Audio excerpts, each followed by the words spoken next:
तो जो होगा गृह मंत्री, हमारे लिए तो घर का मंत्री है। और आपका बहुत बहुत स्वागत है। कर्नल साहब के साथ कंधे से कंधा मिलाकर के चलने वाले और हमारे मित्र और हमारे दिक्कतों के सहारे और अपने समाज को आगे लेकर के जाने वाले जवाहर सिंह जी भीड़न को बहुत बहुत प्रणाम।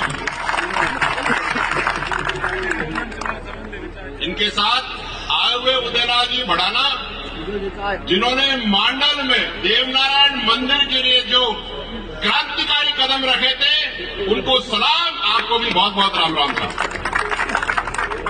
मालासेरी डोंगरी के पुजारी महाराज जी हमारे साथ हैं और साथ में अतुल जी प्रधान जी हैं, जो बहुत दूर से आने कह रहे थे कि 6-7 घंटे लगे आने में। भाई राजस्थान तो ऐसी है, समय तो लगता है। और एक और चीज मैं आपको कहना चाहूंगा कि अभी हाल फिलहाल में चुनाव हुए थे साहब, हुए ना साहब? मजे आए कि नहीं आए? कम आए लगता है। तो कोटपुतली के माननीय विधायक साहब कहाँ हैं?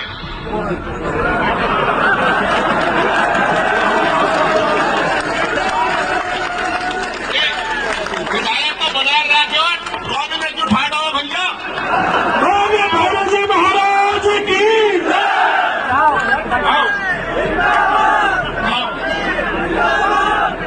हमने बहुत जुगत लगाई है साहब, बहुत जुगत लगाई है, छोड़ मत दीजिए। और आप भी छोड़ मत देना भैया। देखो बहुत संघर्ष है चुनाव में, और समाज के लोग जब बैठ जाए और मेरी जगह लेने का फर्क पड़ा।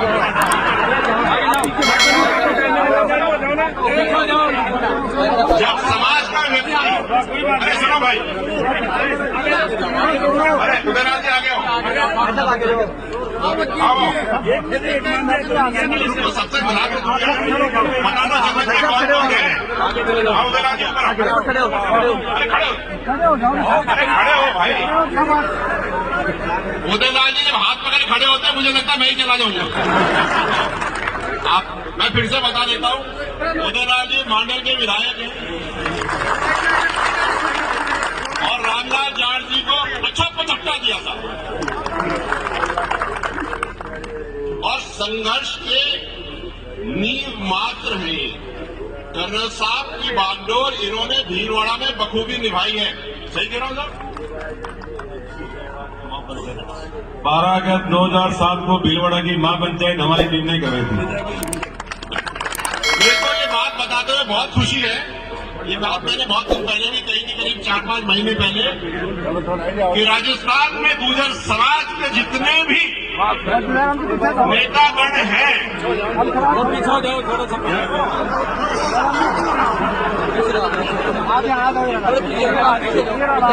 देखो धीरे धीरे मेरी जगह लेने सारे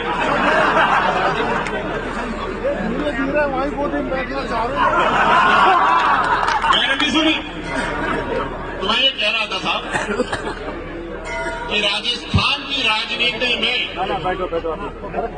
80% से 90% जितने भी नेता हैं, वो सारे गुर्जर आरक्षण संघर्ष समिति की पैदाइश है, सामने बैठे थे। ये मैं इसलिए बता रहा हूं कि हमें भूलना नहीं चाहिए कि अपना समाज संघर्ष का प्रतीक है। हमें ढीले नहीं पड़ना, कतई ढीले नहीं पड़ना। ये मत सोचना कि आरक्षण मिल गया तो जंग खत्म हो गई। जंग तो अभी शुरू हुई है लाला, जंग तो अभी शुरू हुई है। अपना अस्तित्व बटोरने की, अपनी धाक जमाने की, लट के साथ खड़े हो जाने की जंग अभी शुरू हुई है। अभी तो आप केवल राजनीति के क्षेत्र में पहुंचे हो, सरकारी नौकरियों में पहुंचना शुरू किया है। 10 साल बाद जब आपके एसपी लगेंगे, जब आपके कलेक्टर लगे, तब सीधा ऐसे ऐसे तब लगेगा मजा आया, कुछ हुआ। लेकिन ये खेत तो तभी होगी ना जब अपनी बहन बेटियों बच्चियों को तुम पढ़ाओगे, लड़कों को पढ़ाओगे। जो संघर्ष पढ़ाई का हो रहा था थोड़े दिन पहले, 2 साल पहले, वो थोड़ा सा ठंडा पड़ गया भाई। अरे मोबाइल फोनों में घुस करके रस्सियां गा करके तो दुनिया नहीं बनने वाली, दुनिया तो बनाने से बनेगी। तो आप सब मेरे साथ आज भैरव जी के स्थान पर वापस से प्रण ले लो कि बच्चों को ढंग से पढ़ाएंगे और कलेक्टर और एसपी बनाएंगे। हाथ खड़े करके बताओ, मुझे करोगे नहीं करोगे? कर्नल साहब की बात मानोगे नहीं मानोगे? अच्छी शिक्षा, अच्छा स्वास्थ्य, पढ़ी लिखी मां और कर्ज मुक्त समाज, और समाज के बीच में मैं खुल करके, मैं तो क्या सच्ची बात बोलता हूं भैया, बुरी लग जाती है लेकिन लग ले इनको। कर्नल साहब की फोटो लगा करके शादी कार्ड में निमंत्रण देने वालों 2-2 करोड़ के थाल उठाना कब बंद करोगे?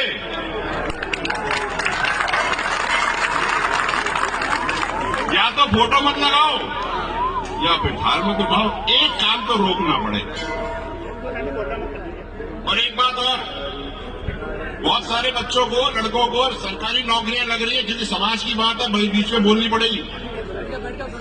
तो जिनकी शादी हो चुकी थी, जिनकी धर्मपत्नी गांव की थी, अनपढ़ थी, भैया बात छोड़ का ही क्यों रहे हो यार? क्यों छोड़ रहे हो?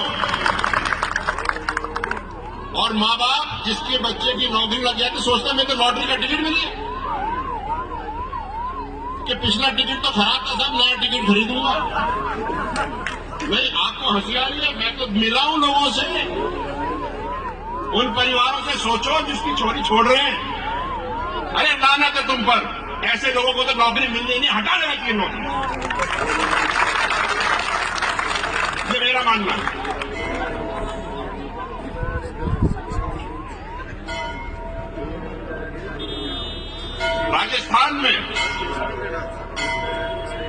राजस्थान में 200 विधानसभाएं हैं, 25 लोकसभाएं हैं, और आपके बल को मैं वापस से बताना चाहता हूं, 25 में से 12 लोकसभाएं आप काबिज करते हो साहब, आपके वोट से जीती जाती है। ये बात आप समझो। 200 विधानसभाओं से 72 विधानसभाएं आप जिताते हो, ये आपकी ताकत है, ये आपका दम है, और इस दम को हम लोकसभा में भी देखना चाहेंगे, CRDR के चुनावों में भी देखना चाहेंगे, सरपंचों के चुनावों में भी देखना चाहिए, क्योंकि ऊपर ही ऊपर बैठने से काम नहीं होगा, नीचे भी तो अपनी सेंध लगानी है।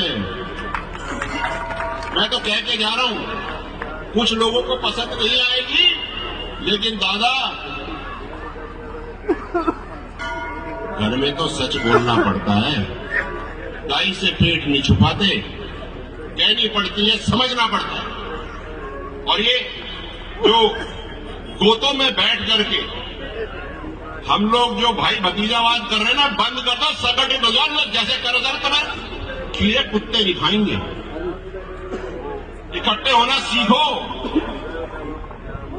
4 आदमी यहाँ के, 5 आदमी वहां के, मैं तो वहां में नहीं जाऊंगा, वो तो बटन या दूसरे को, मैं वहां नहीं जाऊंगा, वो बढ़िया नहीं है।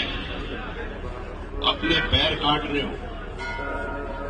राजनीति में देखो, कुछ समाज ऐसे हैं जो बिना कहे मंत्री बना गए, हल्ला भी नहीं किया, और इन चैंगड़ाओं को संभालो भाई,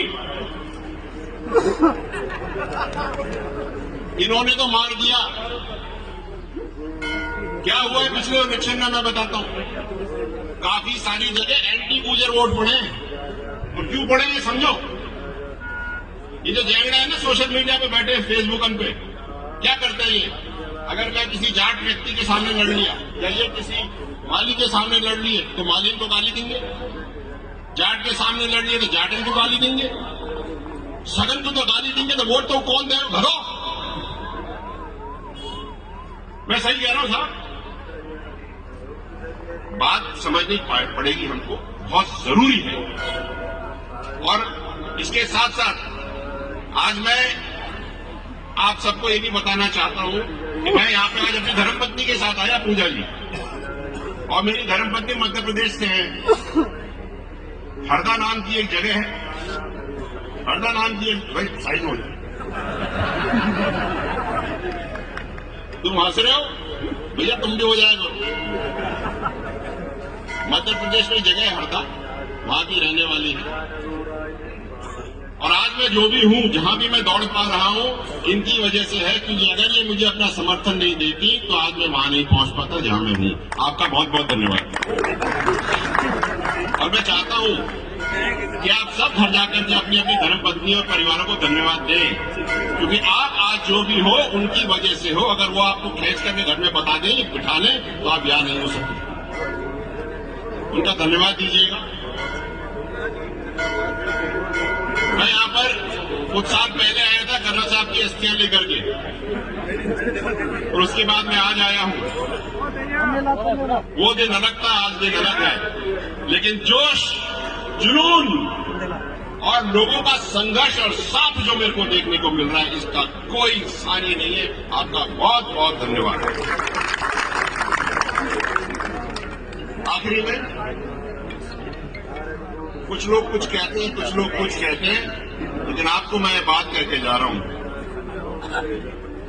मैं बहुत खुशकिस्मत हूं कि मैं गुजरी की कोख से मेरा जन्म हुआ और मैं इस जात जमात में जन्म लिया मैंने।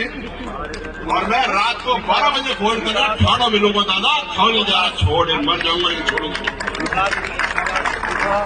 और कोई भी व्यक्ति अपने समाज के भविष्य के आगे खड़ा होगा, उसमें कुछ दरार डालेगा, हमारे बच्चों की पढ़ाई में दिक्कत आएगी, तो अपन खड़े हैं, हम उसको काम करेंगे।